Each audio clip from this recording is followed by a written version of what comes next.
Hai learner, jumpa lagi di For Your Insight Podcast, sebuah channel yang hadir menemani teman-teman pembelajar yang rajin mengikuti pembelajaran dari setiap episode-episodenya. Seneng banget kita bisa bertemu lagi, dan tetap di samping saya terus didampingi oleh Pastor Evelyn. Halo Pastor E. Hi Okina, hi everyone. Ya. Ada satu yang berbeda nggak ya Pastor? Tempatnya sih beda ya. Tempatnya beda ya. Dan lalu biasanya saya muncul sendirian. Tapi kali ini ada Pastor Eve langsung aja bersamaan. Yes, Karena ada sesuatu yang spesial juga, Pastor. Di season kali ini kita akan masih ngomongin mengenai sesuatu yang intentional. Karena ini kan menjadi highlight of the year ya Pastor buat kita. Apapun kita mau lakukan secara sengaja, #intentional growth. Dan kali ini karena masih dalam suasana family, beberapa waktu yang lalu juga kita baru merayakan Mother's Day. Yes. Dan juga pas banget kita akan melanjutkan season mengenai keluarga ini, dan kita mengundang seorang narasumber. Pastor sudah berapa lama mengenal beliau? Sudah for several years ya. For several years, right. Saya juga kayaknya tiga tahunan ya mengenal beliau, dan beliau adalah Ibu Iliana Widodo. Halo Ibu. Halo Pastor Eve, Okina. Selamat datang di podcast kita. Ya, senang sekali. Terima kasih loh untuk kepercayaannya, boleh sharing dan berbagi. Ya, dan ini pertama kali kita mengundang narasumber ya Pastor Eve. Mungkin Pastor Eve bisa share kenapa mau melibatkan Ibu Iliana di topik yang mengenai keluarga ini, Pastor? Iya, Ibu Iliana itu sudah berapa tahun ya kita udah kenal juga semenjak sama saya dan kamu ya, kita ikut belajar di suatu lembaga counseling ya, dan materi-materi yang disampaikan Ibu Iliana memang sangat menolong dan membukakan wawasan. Lalu tadi terkait dengan intentionality ya, memang itu tema kita di dalam masa kalau saya katakan suatu musim 6 tahun berjalan ya kali ini dalam komunitas kita. Jadi mengingat apa yang Ibu Iliana pernah bagikan juga, sharing bersama dengan kita beberapa tahun yang lalu, saya melihat bahwa apa yang beliau punya ini adalah benih yang kita butuhkan untuk kita tanam di musim kita saat ini. Ya, we need to be intentional on having that. Kemarin ada quote dari John Maxwell ya, mengenai if you don't like the crops you're having now, kalau kamu nggak suka hasil panen yang kamu terima sekarang, then you need to check on the seeds that you are going to plant. Betul. Ya, saya repost itu dan saya bilang be intentional. Karena memang kita buat apa komplain dengan crops kita ya. Hasil yang kita lihat sekarang ya itu bisa kok berbeda. Tergantung aja benih apa yang kita mau tanam. Dan makanya kita diskusi, dan Ibu Iliana have something yang sangat kita butuhkan ya untuk kita tanam. Gitu Ibu. Gitu. Senang sekali bisa berbagi. Jadi Ibu adalah salah satu dari benih yang kita mau tanam di dunia maya tentunya, karena kita percaya banyak sekali pembelajar di luar sana yang butuh sekali untuk mendengar pembelajaran-pembelajaran. Khususnya kali ini kita akan ngomongin mengenai keluarga dan kesehatan mental ya Bu. #intentional family. Nah, namun sebelumnya Bu Iliana, mungkin banyak yang pernah mendengar mengenai Ibu, atau yang sudah tahu banget, atau yang baru mungkin kali ini nih mengenal sosok Ibu Iliana Widodo. Kalau saya bisa sampaikan, Ibu Iliana ini adalah seorang gembala, mendampingi suami, mengembalakan, lalu juga seorang konselor yang masih aktif ya Bu ya, counseling dan juga memberikan edukasi konseling di area keluarga ya Bu ya, dan juga seorang coach ya. Dan juga tentunya seorang istri, seorang ibu, dan seorang orang tua rohani bagi banyak anak-anak rohani juga untuk Ibu Tuhan Yana. mempercayakan rekan-rekan untuk belajar bersama-sama dan bertumbuh di dalam pelayanan, di dalam kehidupan. Puji Tuhan. Wow. Nah, ini yang bikin saya penasaran juga Bu, yang saya juga mau Ibu coba berbagi ya, sampai Ibu tiba di titik saat ini. Ibu banyak sekali menginspirasi keluarga-keluarga keluarga, wanita-wanita di luar sana. Mungkin sedikit berbagi Bu, apa sih yang membuat Ibu tertarik di bidang konseling atau di bidang kesehatan mental untuk keluarga? Oke, awalnya memang bukan dengan sengaja untuk tertarik di area ini. Jadi saya dan suami yang waktu itu masih dating, sama-sama melayani di youth ministry. Kemudian kami menikah, kami terpanggil melayani. Ketika kami melayani, kemudian juga setelah kami menikah dianugerahi anak. Kemudian sebagai orang tua, sebagai ibu, berusaha kan memberikan yang terbaik gitu ya buat anak-anak. Lalu juga di dalam pelayanan berusaha memberikan yang terbaik di dalam pelayanan. Kemudian karena kerinduan untuk memberikan yang terbaik, lalu belajarlah. Tadi juga sempat disebut di lembaga konseling belajar, tujuannya untuk diperlengkapi di dalam pelayanan supaya bisa mengkonseling lebih baik. Tujuannya adalah untuk orang lain loh, memperlengkapi diri untuk melayani orang lain. Ternyata ketika saya belajar, saya baru menyadari betapa banyaknya saya tuh luka-luka yang tersimpan, luka-luka emosi, terutama dari pengalaman-pengalaman masa lalu, dan juga skill mengelola diri, skill mengelola emosi, bahkan pemikiran-pemikiran yang negatif. Saya nggak sadar, saya merasa baik-baik saja. Padahal melayani, kemudian juga memuridkan, kemudian juga mendampingi suami melayani, berpikir baik-baik saja. Ternyata saya orang yang terluka, dan tanpa disadari orang yang terluka di dalam relasi akan melukai orang lain. Relasi dalam keluarga, relasi dalam pelayanan. That's why saya baru sadar kenapa dalam pelayanan saya konflik. Ternyata saya terluka sehingga saya menuntut, nggak bisa empati, kemudian punya cara pandang yang negatif, tapi menganggap diri saya paling benar dan paling rohani. Kemudian dalam relasi dengan keluarga menuntut suami, kemudian mengkontrol anak dan sebagainya. Ketika saya belajar, saya baru aware. Nah, ketika aware, barulah di situ saya berproses untuk diri saya sendiri, dan saya terus berproses sampai hari ini mengalami pemulihan demi pemulihan. Dan disitulah saya berpikir betapa banyaknya orang-orang yang membutuhkan kesadaran akan hal ini.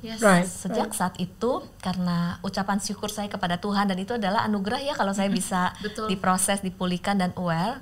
Saya rindu banget untuk berbagi mengenai hal apa yang saya alami, dan juga pengalaman-pengalaman saya untuk bisa menolong orang lebih lagi. Nah, dari situlah saya mendedikasikan hidup saya di area counseling, mental health, dan berbagi kepada rekan-rekan. Berharap bisa menjadi berkat. Itu diawalinya dari belajar ya Bu ya? Dari belajar, betul dari belajar. So I think learning itu akan membuka wawasan ya, things yang kita nggak pernah tahu bahwa sebenarnya ada di dalam kita, karena kita belajar, you came to find out gitu ya. Oh ternyata kenapa saya suka kelas, kenapa di pelayanan menuntut, akhirnya ketahuan kan, actually people are not the problem. Di dalam diri kita ada blind spot. Saya percaya yang membukakan blind spot itu sehingga kita aware itu adalah karya Roh Kudus, karena kan Roh Kudus itu yang menginsafkan kita. Namun kita juga perlu bekerja sama, yaitu kita juga belajar. Ketika kita belajar, Roh Kudus juga bekerja dalam diri kita menjadi aware, jadi lebih paham diri kita. Pada saat kita paham diri kita, pasal-pasal mengenai diri kita semakin paham, barulah kita bisa mengelola. Kalau kita nggak sadar diri kita, gimana kita bisa mengelola diri? Dan yang menariknya, kalau kita nggak menyadari diri kita, bagaimana kita bisa memahami orang lain? Kalau kita nggak menyadari diri kita, bagaimana bisa menerima diri kita? Kalau kita nggak bisa menerima diri kita, bagaimana bisa menerima orang lain? Mengelola relasi, memiliki kehidupan sosial yang bertumbuh. Jadi penting banget paham diri, kemudian memahami orang lain, manage diri, lalu memanage dalam relasi sosial, baik dalam keluarga, pelayanan, pekerjaan, dan kehidupan sehari-hari. Jadi penting banget. Ini nih bentuk praktisnya dari mengasihi sesama kita, seperti kita mengasihi diri kita sendiri. Betul. Jadi kalau kita nggak mengasihi diri kita, ya memang kita nggak bisa mengasihi orang lain. Betul. Saya teringat loh firman Tuhan yang menuliskan bahwa kasihilah Tuhan Allahmu, kasihilah sesamamu manusia seperti dirimu sendiri. Iya. Ya, bukankah kematian Yesus di kayu salib selain menebus dosa kita, Tuhan Yesus adalah Tuhan ingin memulihkan kita. Pelayanan Tuhan Yesus adalah pelayanan pendamaian. Yes. Betul. Ya, mendamaikan relasi kita dengan Allah Bapa. Yes. Lalu relasi kita dengan diri kita, Yes. relasi diri, dan juga relasi kita dengan orang lain. Dengan orang lain. Ya, itulah Right, yeah. pelayanan pemulihan dari Tuhan kepada diri kita. Yes. Ya. Yes. Ya. Saya jadi merasa cukup sekali pada hari ini ya. Di sebelah kiri saya seorang gembala, sebelah kanan saya seorang konselor. Ini sebuah kombinasi yang bagus sekali. Jadi mudah-mudahan nanti dari episode ini dan episode-episode berikutnya ini Yeah, akan menolong para pembelajar semua untuk memahami. Karena juga begini Bu Iliana, nggak semua orang cukup aware ya dengan yang Yeah. namanya kesehatan mental. Betul, Iya, betul. iya. Jadi ya banyak yang saya juga dengar, tidak hanya dalam kekristenan Bu, Ya. bahkan juga dari kepercayaan lain, jadi merasa apa kurang kegiatan beribadah, Ya. apa kurang berdoa, kurang dekat Ya. kali sama Tuhan, Ya. atau ada dan faktor-faktor spiritual lainnya itu dikaitkan dengan kondisi kesehatan mental pada saat ini. Padahal banyak faktor juga ya sebenarnya, Iya, banyak sekali faktor sebenarnya yang betul. terjadi.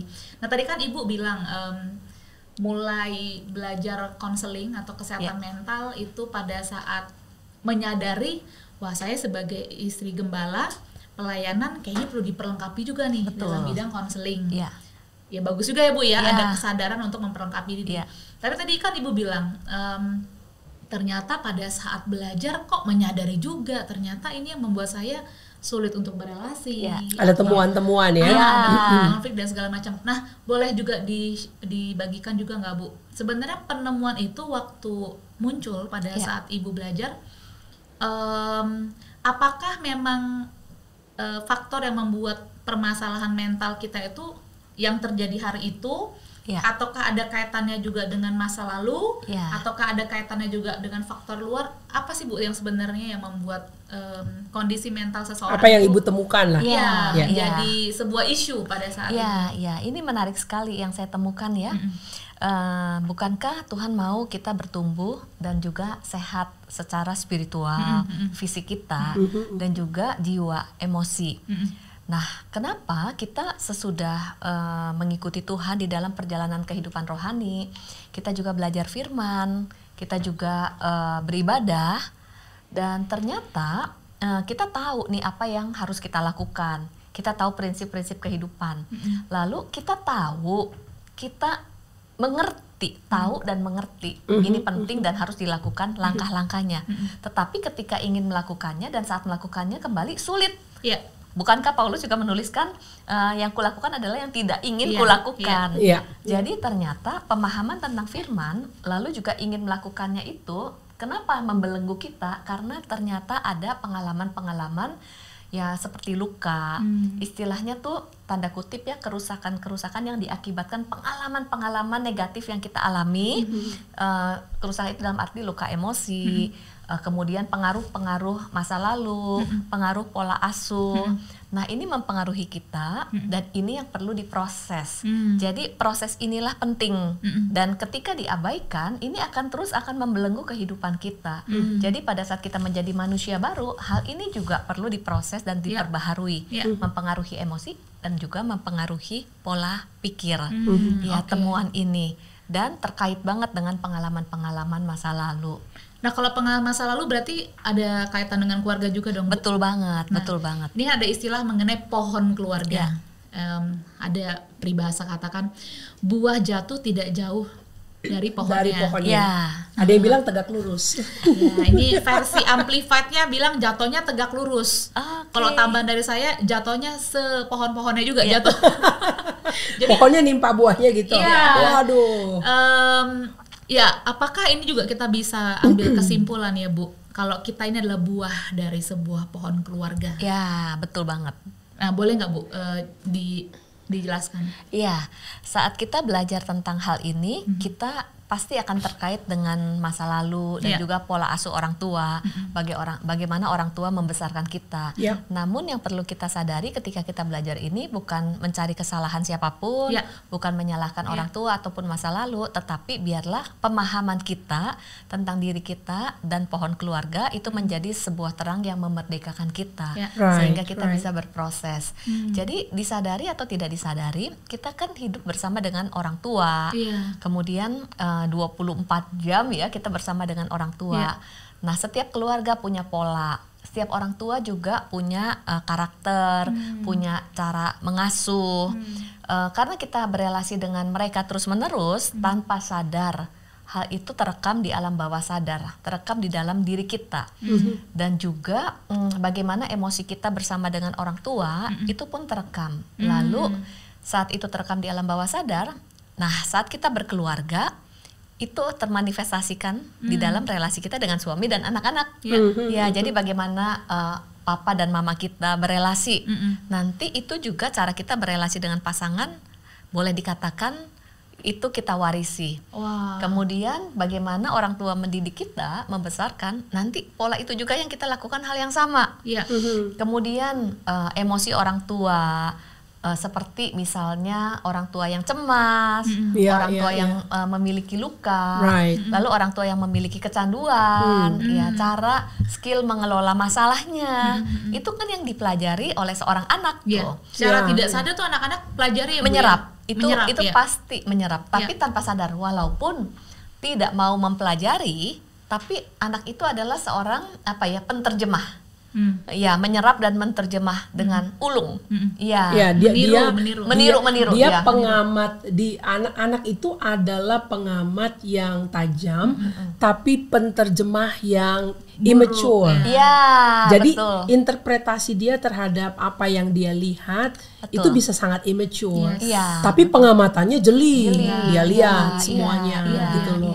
Betul banget. Berarti kan tadi Bu, yang bisa ditiru anak pola relasi ya. Betul. Pola relasi itu berarti apa kita definisikannya, Bu? Pola relasi antara lain bagaimana orang tua berelasi dengan kita, dengan anak. Itu kan macam-macam ya, Bu. Ada yang terlalu otoriter, ada yang pasif, controlling, ada yang pasif, otoriter, controlling, memanjakan juga.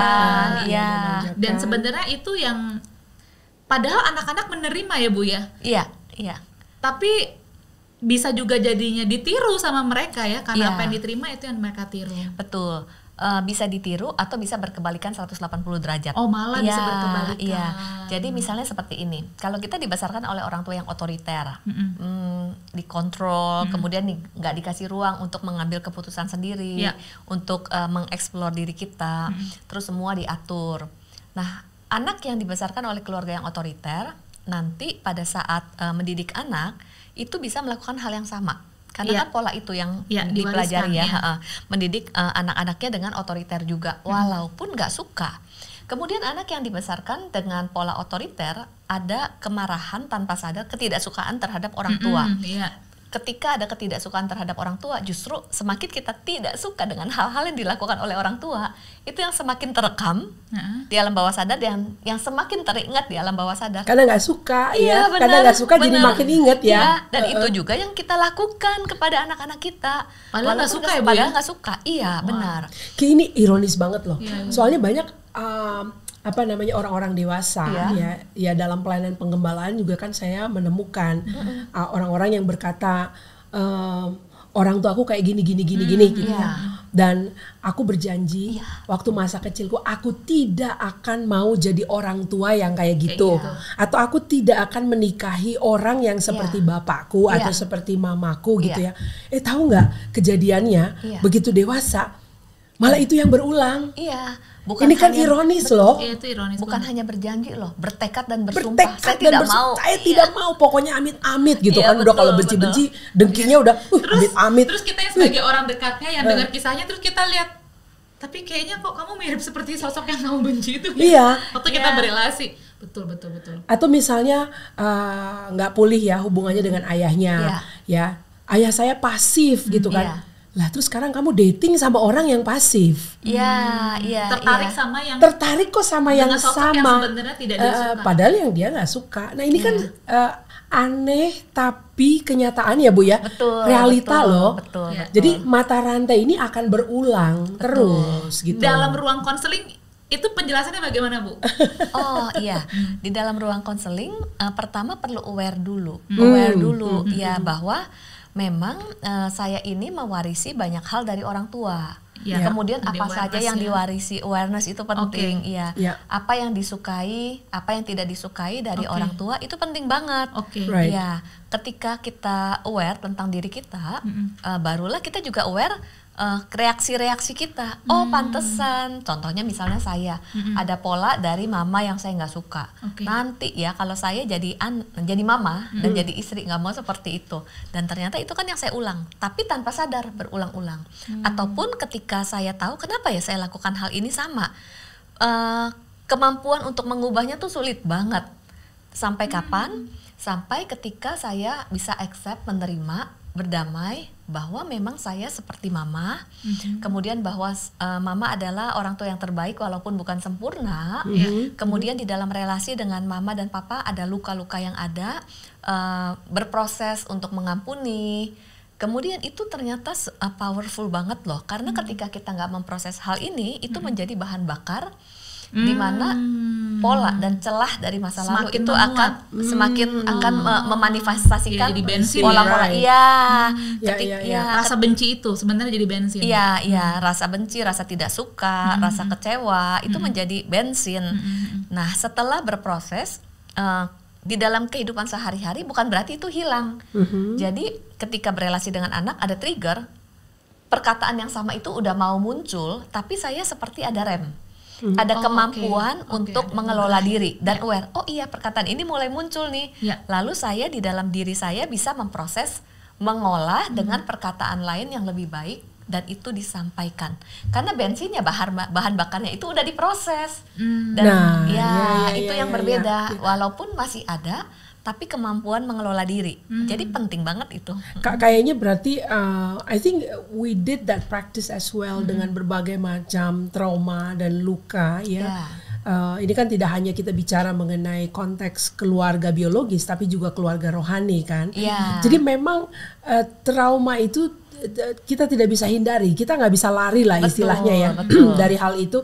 We have to face it head on. Ya. Kita memang mesti hadapi, memang nggak enak, memang Iya. sakit, tapi terimalah kenyataan itu. Betul. Lalu yang pernah juga kami lakukan Iya. Bu adalah membawa pengalaman-pengalaman di pola asuh yang Betul. lama ke salib Kristus ya. Iya, betul. Kita perlu bawa ke sana Iya. dan ya di situ Tuhan akan menangani Betul, ya betul. rasa sakit kita Iya, betul. sehingga Dia menyembuhkan. Iya. Artinya kan kita hanya karena sakit nggak bisa main ngacir aja gitu ya istilahnya Iya, orang Jakarta iya. ini lari aja gitu. Iya. Nanti cari yang baru gitu kan. Nggak bisa betul, gitu juga. betul. Memang harus dihadapi Betul. and embrace it. Iya, Saya senang tadi yang Ibu Ili bilang bahwa ya sudah kita terima keluarga Iya, kita, itu. orang tua kita, karena toh ada berkatnya juga kan di situ. Betul, Nggak betul. semuanya buruk loh. Iya, Ya betul. kan? Iya. Kita embrace it.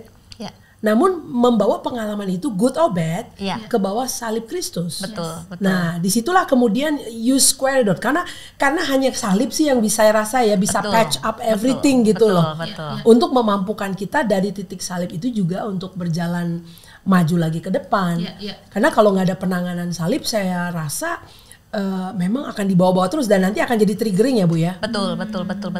Ini menarik sekali, menarik. Ketika kita memiliki pola masa lalu, kemudian juga hal-hal yang negatif, kan kita memang di dunia ini di dunia yang tidak sempurna, Betul. berelasi dengan orang Ya, yang tidak itu sempurna. realita banget deh itu. Pasti akan ada hal yang terluka. Ya, Namun yang perlu disadari, bagaimana kita bisa accept adalah sadarilah bahwa setiap orang tua itu dalam hatinya ingin memberikan yang terbaik bagi anak-anaknya. Ya. Ingin memberikan yang terbaik, tidak ada orang tua yang dengan sengaja ingin melukai dan menjahati anak-anaknya. Setuju. Hanya mungkin nggak tahu cara yang benar, Iya, betul. cara yang Banyak tepat, yang tidak tahu. iya, cara yang tepat lah. Dan Ya. dan mungkin belum pernah belajar ilmu parenting. Iya. Iya, jadi menurut orang tua ini adalah yang terbaik, tapi kita sebagai anak menerimanya terluka. Nah, Betul, ini di iya, setiap iya. generasi, setiap relasi ada hal seperti ini. Kemudian bisa jadi orang tua kita juga terluka dengan mewarisi opa-opa, dari yang sebelumnya. lalu belum mengalami kesempatan berproses, dan orang yang terluka akan melukai. Jadi sebenarnya sayang kepada kita, namun emosi yang terluka itu tidak terproses, jadi manifestasinya kita jadi terluka. Nah, dengan demikian kita bisa melihat orang tua kita dengan sisi yang berbeda, bisa berempati, bisa memahami, memaknai, dan disitulah ketika kita menerima, memaknai, berempati, itu hati kita ini loh berproses untuk pulih dengan cara pandang yang berbeda, bisa accept loh. Berarti Bu, kalau saya mau tarik lagi dari diskusi kita di awal ya, bahwa pertama kita perlu aware kondisi saat ini ya, kondisi kita saat ini, kita perlu aware. Khususnya area-area di mana orang-orang di sekitar kita atau orang-orang kita kasih suka kasih input. Iya, betul. Bener nggak sih, Bu Ili dan Pastor If? Kadang-kadang telinga kita tuh tipis kalau dengar kritikan atau dengar input dari seseorang, misalnya, kamu kalau ngomong judes banget sih, atau kamu kalau lagi marah atau kamu lagi takut, lagi sedih kok kayak gini sih. Jadi itu kita perlu cukup aware, kok orang-orang ngomongin saya seperti itu ya. Ada kondisi-kondisi yang kayaknya tidak biasa di mereka, kok saya tadinya anggap biasa aja, blind spot. Tadi Ibu bilang.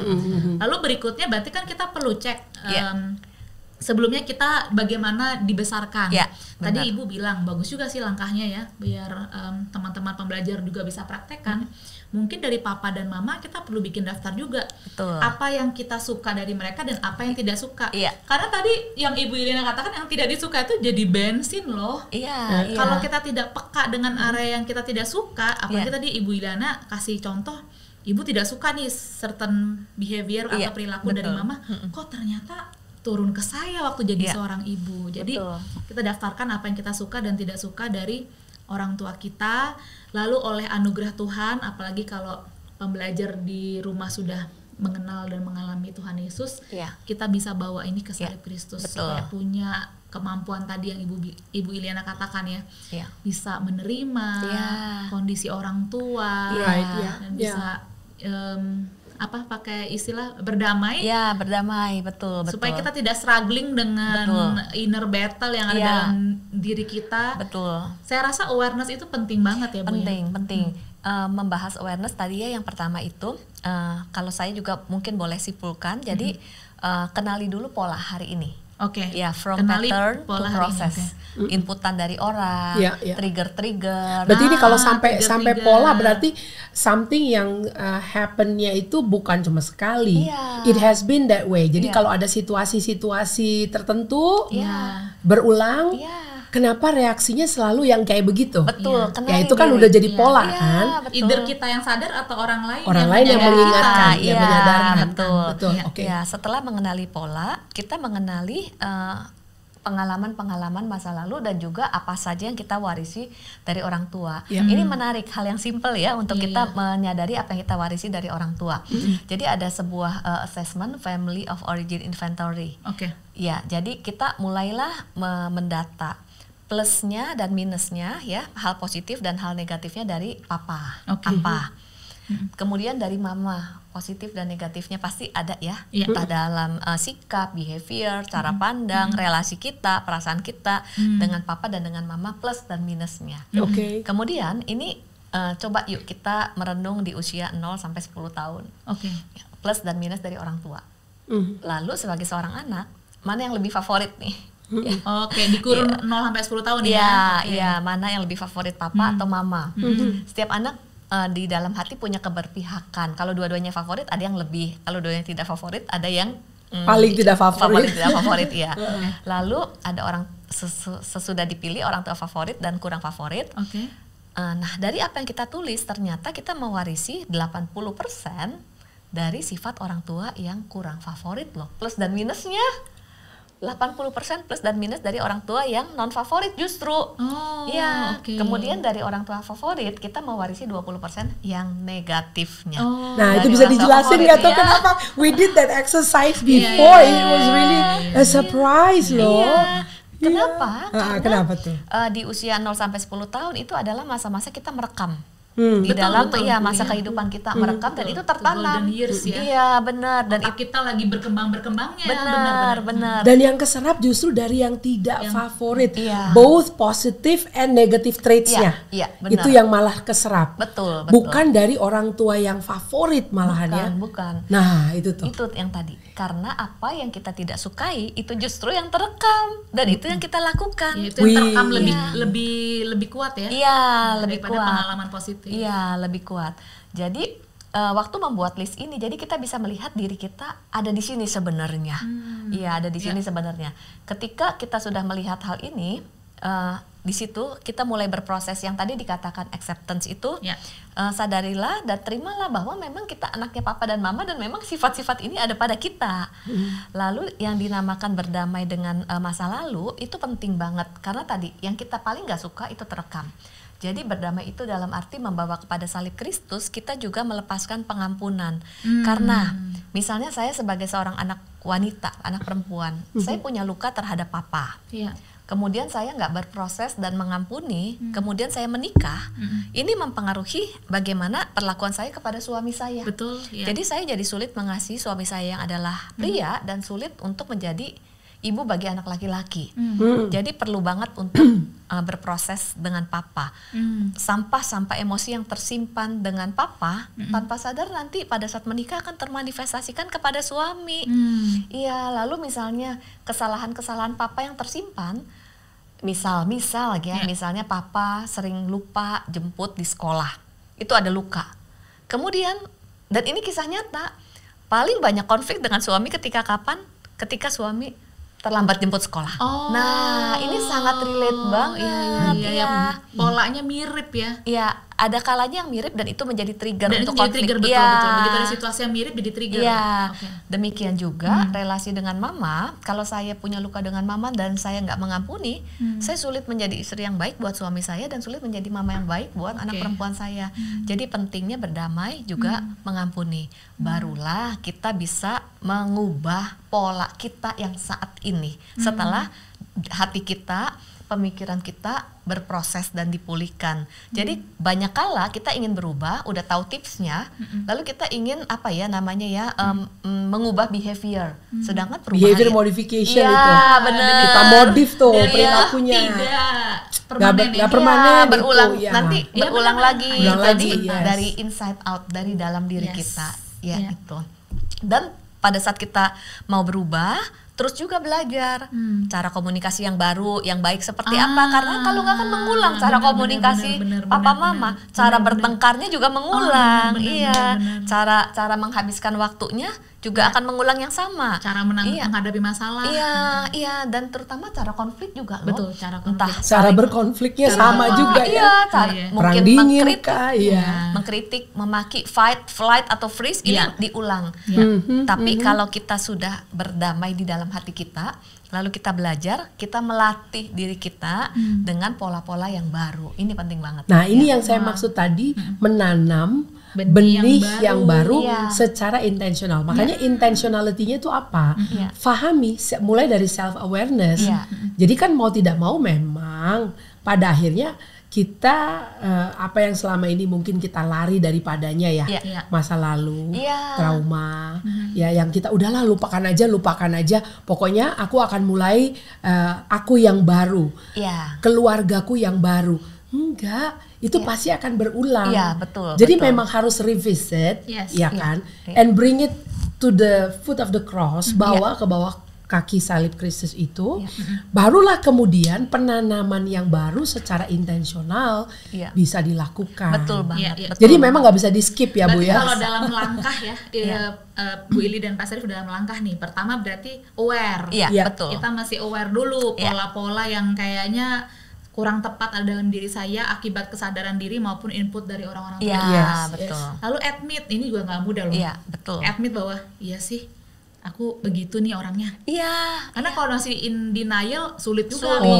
berubah. betul, nggak bisa. Tidak mau juga datang ke konselor Betul. karena merasa I'm fine, aku baik-baik aja. Padahal orang-orang sekitar kita udah berdarah-darah gitu Iya, ya. You live, Urusan you- sama kita. kalau saya bilang you live trail of bodies, udah bergelimpangan Iya, itu iya, korban-korban iya, di iya. Dan belakang. orang tuh udah banyak nggak suka sama kita, Betul. udah jadi dan orang nggak mau berelasi, nggak mau deket. Kalaupun Iya. juga deket hanya karena kebutuhan tertentu dan nggak bener-bener disayang loh sama Dan orang ada tuh dirinya. istilahnya Ki, you are the common denominator of every hurts and pain. nah, Ya, ya. kayaknya Betul. di mana ada masalah, di mana ada biasanya ada orang itu. biasanya ada kamu.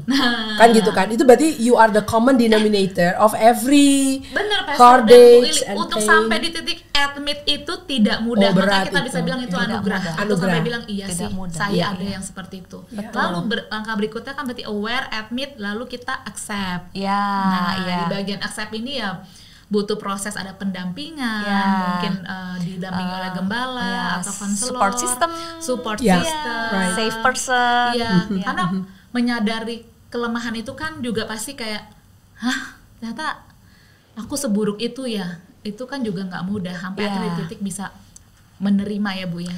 And Betul, itu betul. berpotensi kalau nggak ada support system ya. Iya. Berpotensinya malah kamu jatuh di jurang-jurang gelap Iya, Betul, dan nggak naik lagi karena you come to realization iya. aku sejelek itu. Aku sejelek itu. Itu bisa nggak bangkit kan kalau nggak ada safe person, nggak Iya, ada support systemnya iya, Bu. betul banget. Karena kita tuh membutuhkan the power of others. Yes. Itu dia. Waktu kalau ada support system, Iya. kita ini punya pengalaman yang sama, bisa saling mensupport. Oh, saya ini nggak sendirian. Iya. Nah, Ya, itu dia, ternyata yes. ketika saya bergumul, teman saya juga bergumul, lalu berjuang bersama-sama. Itu beda loh. Itu ada hope loh. Iya, iya, Ya, iya. itu yang pertama. Lalu yang kedua, ketika ada support system, kita sama-sama saling sharing, kita bisa bercermin, belajar. Jadi kita bisa refleksi. Bener, Iya. bener. Merasa nggak sendirian itu penting banget Penting loh Bu. banget, Iya. iya. Kemudian setiap kita ini kan sebenarnya didesain untuk butuh untuk saling menerima, saling menghargai. Betul. Ketika ada support system, kita sharing, kita diterima, kita didengarkan, itu memulihkan loh, memulihkan. Jadi di dalam support system ini saling menghargai, saling menerima, saling memulihkan. Bukankah Yakobus 5 ayat 16 menuliskan Yes, saling yes. mengaku dan Saling, mendoakan? betul sekali. Maka kamu akan Iya, sembuh. sembuh. Kemudian juga sama-sama saling sharing perjuangan, langkah-langkah yang dilakukan, kan bisa saling belajar Yes, ya, yes. mendapat insight. Yes. Nah, itu benar-benar berbeda banget dengan kita sendirian loh. Nah, Ya. itu saya Ya. kasih istilahnya habis accept align. Nah, Ya. kita tentu menyelaraskan diri kita tentu saja dengan nasihat firman Tuhan ya Bu. Udah ya. berapa ayat tadi tuh? Sudah 4 ini. Udah ayat 4. ya. Align. Iya, Oke, iya, align. align. Karena menurut saya waktu kita sudah sampai di titik oke lah saya mau menerima Ya. inilah buah yang ternyata sudah hasil dari pohon keluarga saya. Iya. Terus kan Pastor Rif bilang, "Oke, kalau kamu tidak suka dengan panen yang saat ini, Iya. tanam Tanam benih yang baru." Ya, betul. Of course lah, generasi ini tidak akan berhenti di kita ya. Iya. Kita kan akan lanjut kehidupan dengan generasi berikutnya. Jadi kita perlu, setelah accept, kita perlu align Iya. juga dengan nasihat firman Tuhan, kebenaran Iya, firman betul. Tuhan yang memang bermanfaat untuk mengajar, Betul, ya, menyatakan betul. kesalahan, mendidik orang Betul. dalam kebenaran. Betul, betul. Nah, Satu lagi, oke silakan. barulah action. Nah, Aku suka nih. Jadi ada 5-nya. 5-nya. aware, admit, accept, align, action. Iya. Bener Bu, boleh share nggak the power of action ini bagaimana Bu? Ya, the power of action itu adalah tadi pada saat kita accept kan kita mengampuni, ambil keputusan Iya. Betul. untuk Iya. mengampuni. Betul. Dan juga mengampuni itu adalah proses yang berulang-ulang. Iya sih. Iya, jadi Nggak bukan bisa one time ya, iya, Bu, bukan ya. one time. Iya. Kemudian juga belajar, action belajar. Benar, belajar benar, terus. benar. Jadi never stop learning. Betul. Agree, Iya. agree. Ya, kemudian juga pada saat belajar, kita belajar tidak hanya memenuhi pemikiran kita, tapi juga action kita adalah kita juga belajar untuk terus refleksi. Ketika kita belajar refleksi, diri kita nih bagaimana, diri kita gimana supaya kita bisa mengalami perubahan demi perubahan. Kemudian juga kita perlu disiplin diri. Ya, jadi kenali trigger yang ada. Tadi kan kita bahas trigger ya. Iya, iya. Kenali trigger yang ada, karena trigger itu akan bisa kita hadapi dalam kehidupan kita sehari-hari dan seterusnya. Betul. Nah, trigger itu adalah area sensitif. Jadi ketika ada trigger, kita nih mulai bergejolak lagi kan ya. Ketika mulai bergejolak lagi, disitulah kita mengelola diri. Jadi actionnya adalah mengelola diri lagi, mengelola reaksi supaya menjadi pribadi yang berespon, bukan reaktif. Dan itu adalah butuh disiplin terus menerus. Jadi healing itu bukan one time event, tapi daily cleansing of our pain. Wah, gitu. daily cleansing. Oh, saya suka tuh daily cleansing. Iya. Jadi bukan skincarean aja yang mesti tiap hari kan. Ini daily cleansing. Bukan Emangnya pembersih muka aja. Iya, tiap hari. Setuju, ya Bu, kan? setuju. Daily cleansing nih, bagus. Nah, Pastor If dan Ibu Ili, mungkin pada saat kita obrolin ini ya, mungkin baru ada yang terbuka gitu dan baru mau berusaha nih untuk jujur. Ya sih, sebenarnya saya ada loh semacam apa tuh monster lah, betul. atau sisi lain dari diri saya yang keluar di waktu-waktu tertentu. Situasi tertentu dan kita terhadap sosok-sosok tertentu. Atau terhadap sosok tertentu, benar. Dan sebenarnya sebenarnya kita nggak taunya sosok itu mengingatkannya bapaknya misalnya gitu kan. Macam-macam loh. Nah, ya saya nanti akan tanya satu persatu ya, Bu Ili juga dan Pastor Evelyn juga. Karena gini, belum tentu semua orang itu berani juga loh untuk menunjukkan dirinya I'm not okay. Kan orang itu umumnya pengennya dari zaman kejatuhan manusia ya Bu ya, Pastor ya. Begitu ada rasa bersalah pengen ditutupin dengan segala macam hal. Dan mungkin saat ini juga ada orang-orang yang sedang dalam posisi itu. Nah, apa nasihat yang bisa Ibu Ili sampaikan supaya para pembelajar di rumah atau mungkin yang di kantor sambil jalan mendengarkan pada saat ini ya, mau memberanikan diri pertama untuk cerita gitu. Terus ceritanya ke siapa kira-kira yang bisa menolong mereka cukup aman? Ini penting sekali, jujur pada diri sendiri itu penting karena kita punya kecenderungan tadi sempat bahas bahwa kejatuhan manusia dalam dosa, kita cenderung denial dan menutupi. Minimal jujur kepada Tuhan dan jujur kepada diri sendiri terlebih dulu. Contohnya misalnya kalau kita marah, kalau kita kecewa, mulai jujur dengan emosi dan perasaan kita itu penting. Karena kita ini terlatih untuk memendam, menutupi, kemudian itu menjadi membohongi diri sendiri. Ketika kita membohongi diri sendiri, itu tidak akan bisa diproses. Jadi jujur, ya saya marah, saya terluka. Kemudian juga ketika kita bercerita, itu saat kita bercerita kepada safe person ataupun counselor, itu sebenarnya sedang memproses emosi-emosi negatif. Nah, ini penting banget daripada disimpan. Yes. Kemudian juga ketika kita di dalam kehidupan sehari-hari, apalagi kalau kita di area pelayanan, kita cenderung ingin menunjukkan yang baik-baik aja ya. Ataupun ketika bersaksi, ingin bersaksi hal-hal yang baik, keberhasilan kita, lalu menutupi pergumulan, menutupi kegagalan, menutupi pengalaman-pengalaman negatif. Ternyata di sebuah buku yang John Maxwell tuliskan, ketika kita bersaksi tentang hal-hal keberhasilan, hal yang positif, memang betul orang akan terimpresi kepada kita. Namun ketika kita menceritakan pergumulan, luka-luka kita, orang akan mengalami kesembuhan ketika mendengar pengalaman kita. Nah, jadi jangan ragu, kemudian jangan menutup diri, sharinglah dengan safe person dan itu akan menolong banget. Lalu ketika kita berbagi, bukan dengan tujuan mengasihani diri ataupun menarik simpati ya, tapi kita sharing. Ketika kita sharing, maka orang lain juga akan berefleksi kepada dirinya, wow, saya mengalami hal yang sama, wow, saya punya teman seperjuangan, dan orang lain juga mungkin bisa aware dengan sharing dari kita. Itu penting banget. Ini dari saya sih. Jadi keterbukaan akan menarik keterbukaan ya Bu ya? Betul. Thank you Willy. Oke, nah kalau untuk Pastor Evelyn sebagai seorang gembala nih Pastor, tentunya tidak asing ya didatangi jemaat dengan berbagai macam permasalahan, dan umumnya kan permasalahan mengenai keluarga pasti ya Pastor ya, jarang yang mengenai karir atau hal-hal yang lain ya, tapi kebanyakan kalau nggak kebanyakan kalau nggak keluarga, anak, lalu juga atau mengenai perkawinan. Nah, mendengar tadi dialog yang sudah kita bicarakan bersama dengan Ibu Iliana, apa yang Pastor bisa sampaikan nih ke para pendengar untuk mereka juga mau memberanikan diri bercerita, menyampaikan hal-hal yang saat ini mereka sedang gumuli, dan memberikan dirinya untuk menerima counsel. Ya. Dan membangun kembali gitu keluarga yang Memulai lagi ya, secara dengan intentional, benih yang right? baru, ya. Tadi saya setuju dengan apa yang Ibu Ili sampaikan ya, bahwa memang langkah awal dimulai dengan self awareness itu. Jadi kalau kita kemudian sudah tiba pada temuan bahwa I do have those issues. Ternyata ini issues ya mata kita terbuka, itu sudah langkah awal. Berarti kan admitting that udah merupakan kejujuran ya, mengakui hal itu sudah merupakan kejujuran terhadap diri kita sendiri, tidak lagi ada dalam denial. So it's good. Nah, tapi kan kemudian sulit untuk melangkah seorang diri toh, jadi perlu bercerita. Nah, kalau Anda adalah bagian dari suatu komunitas atau gereja gitu ya, di situ ada nggak kawan-kawan yang bisa menjadi rekan untuk Anda bercerita. Nah, coba dicek ada nggak. Nah, sekarang kan orang kadang-kadang masalahnya adalah punya banyak teman, tetapi ternyata juga sulit teman yang mana yang mau aku ceritakan hal ini, ya kan? Betul. Will they still be my friend kalau akhirnya aku ngomong apa adanya, kan gitu? Apakah aku akan ditolak? That's another issue loh, karena punya banyak teman nggak berarti punya safe person.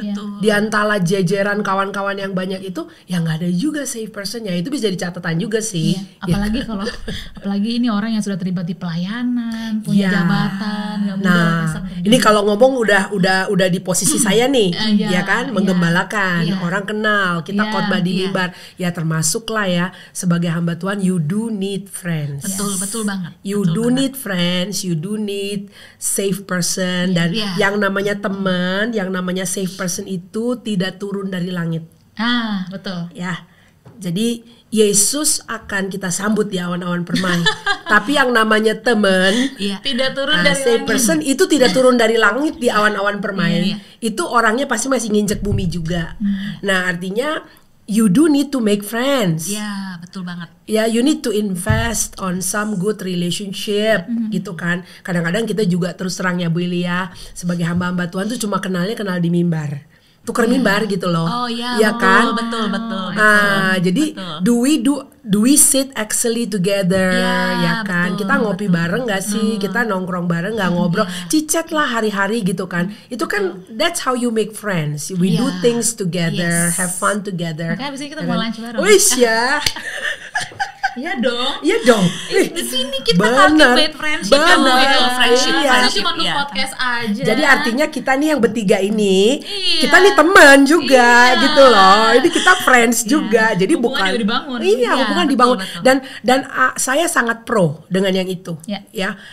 Karena makin hari akan makin sulit. Kalau cuman saling kenalnya secara profesi gitu ya. Karena you never know, akan ada tiba saat dimana you do need friends. Dan kalau mau cerita ke bawah kan rada sulit ya. Pemahamannya karena mungkin skala masalahnya mungkin bukan di situ gitu kan. Nah, jadi teman entah di kalangan manapun ya, jemaat perlu juga belajar punya teman, ya kan, and really invest in some good friends. Dulu saya pernah ngomong sama Okina, Bu, saya bilang kalau dalam hidup ini ya kita bisa punya 1-2 gitu ya, very good friend, consider yourself rich. Kamu kaya lo beneran, punya teman lo, ya kan. You can have everything else, but do you have friends? Dan ini friends ini safe person kita, yang kita bisa ngomong apa adanya dan nggak dibantingin pintu, nggak di blok nomor teleponnya gitu kan, nggak dihakimi gitu. Nah, jadi juga buat teman-teman pembelajar yang lain yang tiba di titik ini menyadari, iya ya, temanku siapa, kenalanku banyak, ya kan, nomor kontak banyak gitu kan, follower banyak, but do you have good friends? Nah, itu bisa dicatatkan karena tidak terlambat. Kalau ini sampai juga ngeh hari ini, ya udah mulai aja bergaul secara intensional dan berkawan. Tapi kalau itu pun belum ada gitu ya, maybe if you don't have pastor atau leaders in the church yang bisa didatangi, ya sudah, datanglah ke counselor, professional train counselor gitu kan, dan memang duduk di ruang counseling. Nah, kita juga memberikan himbauan, it's okay to go to counselor, you know, tidak perlu merasa tidak perlu ada aura-aura negatif ya di situ, gitu kan. Silahkan dan duduklah di situ, bisa mulai dari sana. Tapi yang pasti jangan kemudian sendiri saja. It will be tough karena ini kita kayak lagi mau putar haluan tuas yang berat yang sudah sangat familiar dengan hidup kita bertahun-tahun lamanya. Jadi ini kan mau membajak tanah baru lagi nih ya. Itu is not easy. Dan kesembuhan kita kan sebenarnya juga for the sake of others ya. Untuk pasangan kita, anak-anak kita, teman-teman terdekat kita. Jadi kita bisa menjadi hadiah buat mereka. The better version of us yang sudah lebih dipulihkan. Right. Wow, saya excited sekali di episode kali ini, dan tenang saja ini bukan episode yang pertama dan terakhir, masih ada episode berikutnya bersama dengan Ibu Iliana dan juga Pastor Evelyn.